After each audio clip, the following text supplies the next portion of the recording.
బైబిల్ని మాట్లాడనివ్వండి ఆధ్యాత్మిక కార్యక్రమంలోనికి ప్రభువైన యేసుక్రీస్తు వారి నామంలో మిమ్మల్నందరినీ ప్రేమతో ఆహ్వానిస్తున్నాము. ఈరోజు అంశం వివాహ సలహా. ఎవరి మాట వినాలి? మీరు చూశారా, వివాహంలో ప్రతి మాటకు మీ బల్లపై చోటు దక్కనవసరం లేదు. ఎందుకంటే ప్రతి అభిప్రాయం జ్ఞానం నుండి పుట్టదు. కొన్ని గాయాల నుండి, కొన్ని అసూయ నుండి, మరికొన్ని అసలు మీ జీవితంలో అడుగు కూడా వేయని వారి నుండి వస్తాయి. కాబట్టి ఒక విశ్వాసిగా మీరు నిజంగా వివాహ సలహా తీసుకోవలసిన 4 రకాల వ్యక్తులు ఇక్కడ ఉన్నారు. 1. ఆదర్శప్రాయులు, ది ఎగ్జాంపుల్. మీరు దేనినైతే కోరుకుంటున్నారో దానిని నిర్మించుకున్న జంట. వారు పరిపూర్ణులు కాకపోవచ్చు, కానీ వారు నిరూపించబడినవారు. వారు దానిని నిర్మించకపోతే వారు దాన్ని నేర్పించలేరు. ప్రేమ గురించి చేదుగా ఉన్నవారిని, దైవిక కుటుంబాన్ని ఎలా నిర్మించాలో అడగవద్దు. ఎప్పుడూ నమ్మకంగా ఉండని వారిని మీ ప్రమాణాలను ఎలా బలంగా ఉంచుకోవాలో అడగవద్దు. తుఫాన్లను ఎదుర్కొని ఇంకా ఒకరి చేతులు ఒకరు పట్టుకునేవారిని చూడండి. క్రీస్తుపై వారికున్న ప్రేమ, వారు ఒకరినొకరు ప్రేమించుకునే విధానంలో కనిపించే వ్యక్తులను చూడండి. ఎందుకంటే జ్ఞానం వారి మాటల్లో కాదు, వారు ఫలించే ఫలంలో ఉంటుంది. 2. విమోచించబడినవారు, ద రిడీమ్డ్. విఫలమైన వ్యక్తులు, కానీ కృపను పొందినవారు. బహుశా వారి వివాహం దాదాపు విచ్ఛిన్నమై ఉండవచ్చు, కానీ దేవుడు దానిని పునరుద్ధరించాడు. అహంకారం ఎలా నాశనం చేస్తుందో, క్షమాపణ ఎలా నయం చేస్తుందో, మరియు ప్రార్థన దాయిపోతున్న దాన్ని ఎలా పునరుద్ధరించగలదో వారు చూశారు. వారి గాయాలలో కథలున్నాయి, మరియు వారి కథలలో జ్ఞానం ఉంది. వారు మాట్లాడినప్పుడు వారు సిద్ధాంతం నుండి మాట్లాడరు. వారి కన్నీళ్లు సాక్ష్యాలుగా మారిన అనుభవం నుండి మాట్లాడతారు. 3. సత్యాన్ని చెప్పేవారు, ద ట్రూత్ టెల్లర్. వీరు మిమ్మల్ని పొగడరు, వీరు మీకు అసౌకర్యాన్ని కలిగిస్తారు.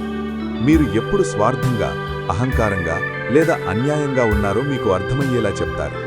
వారు మిమ్మల్ని గాయపరచడానికైనా, మిమ్మల్ని సరిదిద్దడానికైనా సరిపడా ప్రేమిస్తారు. నిజమైన ప్రేమ గారాబం చేయదు, అది సరిదిద్దుతుంది. మిమ్మల్ని సవాలు చేసే, ముందుకు నెట్టే మరియు మీ తప్పులను ఎత్తి చూపేవారే తరచుగా మీరు విలువైన దాన్ని కోల్పోకుండా కాపాడతారు. దయచేసి వారి నుండి పారిపోవద్దు, వారిని దగ్గర ఉంచుకోండి. అది సత్యాన్ని కవచం ధరించిన ప్రేమ. 4. నిష్పక్షపాతులు, ది అన్బయాస్డ్. మీ విజయం లేదా వైఫల్యం నుండి ఏమీ పొందలేని వ్యక్తి. వారు మీ వైపు ఉండరు, మీ జీవిత భాగస్వామి వైపు ఉండరు, వారు దేవుని వైపు ఉంటారు. మీరు వినడానికి ఇష్టపడేది కాకుండా మీరు వినవలసినది ఏమిటో వారు మీకు చెప్తారు. మీ భావోద్వేగాలు దాచిపెట్టినవి కూడా వారు చూస్తారు. మరియు వాదనలు గెలవడం కాకుండా మీ వివాహాన్ని గెలవడమే లక్ష్యమని వారు మీకు గుర్తు చేస్తారు. మీరు వారిని ఎప్పుడూ ఇష్టపడకపోవచ్చు, కానీ మీరు వింటే మీరు ఎదుగుతారు. మిగతా వారందరూ ఎవరైనా సరే, ఒక చిరునవ్వు నవ్వండి, తల ఊపండి, ముందుకు సాగండి. ఎందుకంటే సలహా ఉచితం, కానీ దైవిక సలహా, ఉపదేశం, అది అమూల్యమైనది, ప్రైస్లెస్. సత్యాన్ని, దయను మరియు లేఖనంతో మీ వివాహంలోకి మాట్లాడే వ్యక్తులను మీరు కనుక్కున్నప్పుడు వారిని తక్కువంచనా వేయద్దు, తేలికగా తీసుకోకండి. వారు మీ సంబంధానికి మార్గదర్శకం చేయడమే కాదు, వారు మీ గమ్యాన్ని కాపాడుతున్నారు. ఈ 4 రకాల వ్యక్తులలో మీ వివాహాన్ని ఎక్కువగా ప్రభావితం చేసిన వారు ఎవరు? ఆదర్శప్రాయులు, విమోచింపబడినవారు, సత్యాన్ని చెప్పేవారు, లేదా నిష్పక్షపాతులు? మీ ఆలోచనలను కామెంట్స్ రూపంలో పంచుకోగలరు. ధన్యవాదాలు. చూసినందుకు ధన్యవాదాలు. ప్రభువు మిమ్మల్ని దీవించునుగాక. ఆమేన్. కాబట్టి బోధకులారా, మీ స్వలాభం కోసం వాక్య ప్రమాణాలను తగ్గించకండి. దేవుని వాక్యాన్ని ఉన్నది ఉన్నట్లు చెప్పండి. విశ్వాసులారా, వాక్యాన్ని పరిశీలించండి. పరిశుద్ధాత్మ దేవుని నడింపింపులో నూతన సృష్టిగా మార్చబడ్డ నీవు నూతన జీవితముతో ఆత్మఫలమును ఫలిస్తూ దేవునిలో ముందుకు సాగండి. ప్రార్థన చేసుకుందాం. తలలు వంచండి.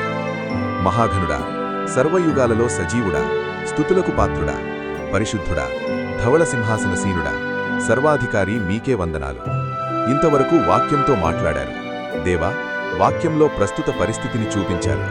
గుర్తించగలగడానికి మాట్లాడి సహాయం చేసినందుకు వందనాలు తెలియజేస్తున్నాను. అవును దేవా, ఈ వాక్యం ప్రకారం బ్రతుకులు మారునట్లు, మార్పు చెందునట్లు ముందుకు నడవడానికి మీరే సహాయం చేశారు. హృదయాలు తెరవబడున్నట్లు కార్యం జరిగించమని ప్రభువైన యేసుక్రీస్తు వారి అతిపరిశుద్ధమైన నామంలో ప్రార్థించి అడిగి వేడుకుంటున్నాము తండ్రి. ఆమేన్. దేవుని రాకడా మరియు దేవుని పిలుపు ఆలస్యమైతే, దేవుడు అవకాశమిస్తే తిరిగి మరలా మరో అంశంతో కలుసుకుందాం. అప్పటి వరకు అందరికీ వందనాలు. Have a good day. Bye. Take care.